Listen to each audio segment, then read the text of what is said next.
Alright, let's move on here. Oh, yes, we got the Sega Dreamcast Mad Catz Blaster, or whatever it's called. Looks like a freaking glue gun. You know, I'm going to do some craft work with this, but anyways, it's kind of cool. It resembles the official one that came out in Japan, but when this came out, it was right after the Columbine shooting happened, so they were pussying out, and Sega wouldn't release the official one here for some reason, so Mad Catz got the license to make this one. And I mean, it serves its purpose, but similar to the PlayStation 1 Justifier, I have trouble calibrating this on my TV. I don't know what it is, but it's got a nice button here that you can switch to auto fire and auto reload. It's got a B button here on the side, which is easy to hit, holding it one hand, which I like. Trigger kind of feels cheap and mushy, I would say. Then it's got a little hat directional right here. This is for menus and such. And then start button, and these things are like lights that light up when you shoot it. It's kind of cheesy, but I guess it's kind of cool. And then you can plug your VMU memory card or a rumble pack in here, and that's kind of cool because then when you shoot you feel slight rumble. So, and then, oh, I forgot to grab the game.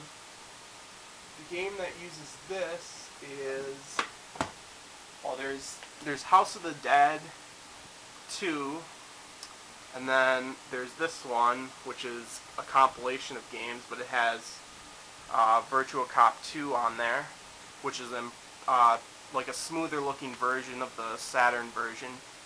So this is about the only reason I use the Sega Dreamcast one, because I don't know, I don't play House of the Dead 2 on Dreamcast anymore just because I have it on Wii now, and that's better to me because I can use it on both HD TVs and CRT TVs. So alright, next up we got the GunCon 2 for PlayStation 2.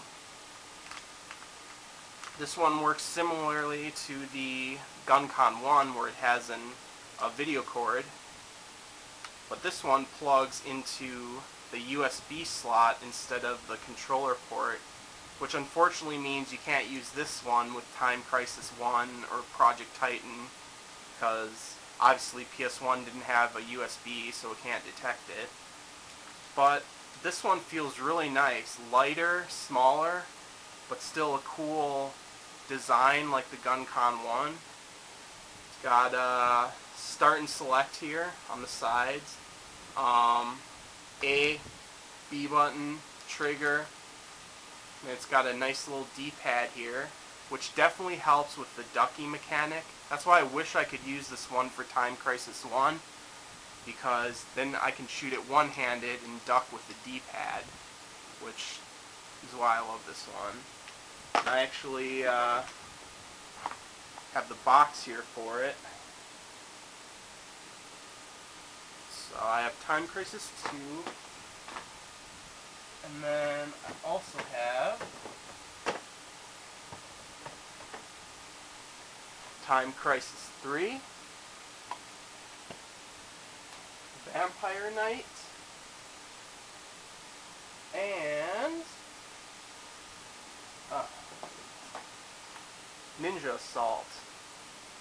This game is terrible, I feel. It's so generic, so cheesy.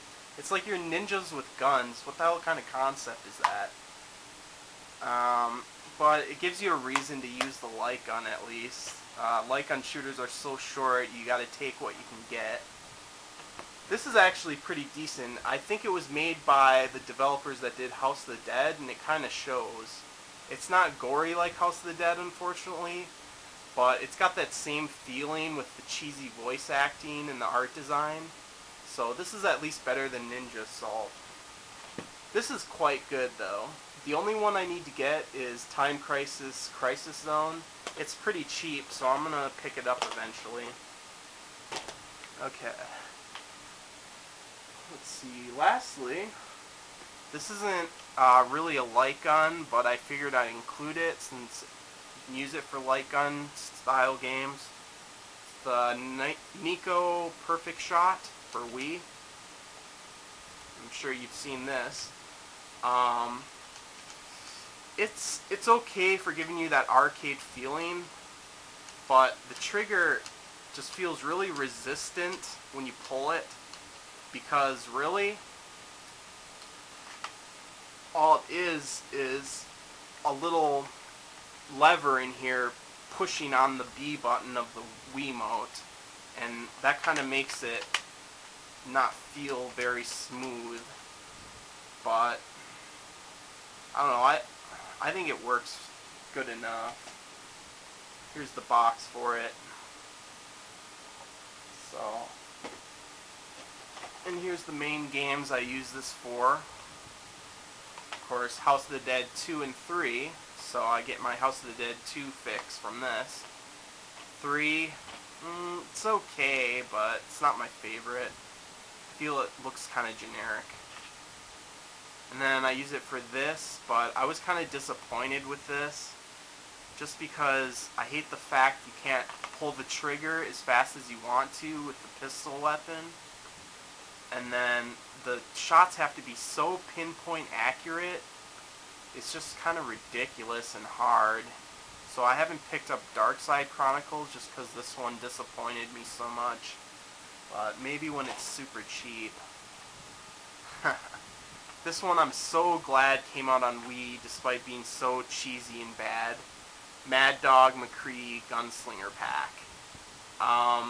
These are cheesy full motion video shooters from, you know, like the 3DO, Sega CD era.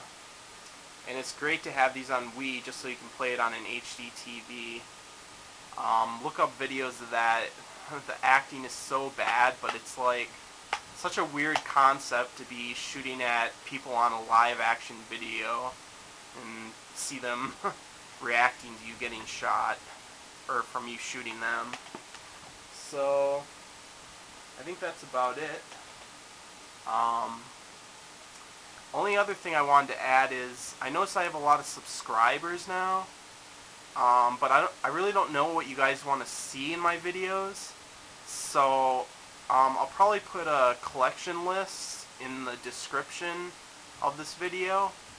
So just check that out and tell me which games you want to see me review or do gameplay of, because I can't really choose right now what I want to do for videos. So just whatever you guys say you want to see reviews of, I'll pick whichever one I'm getting the most requests for. I'd like to do more reviews, but I want to make sure that people actually have an interest in seeing me do that. So let me know, bro. Alright, later.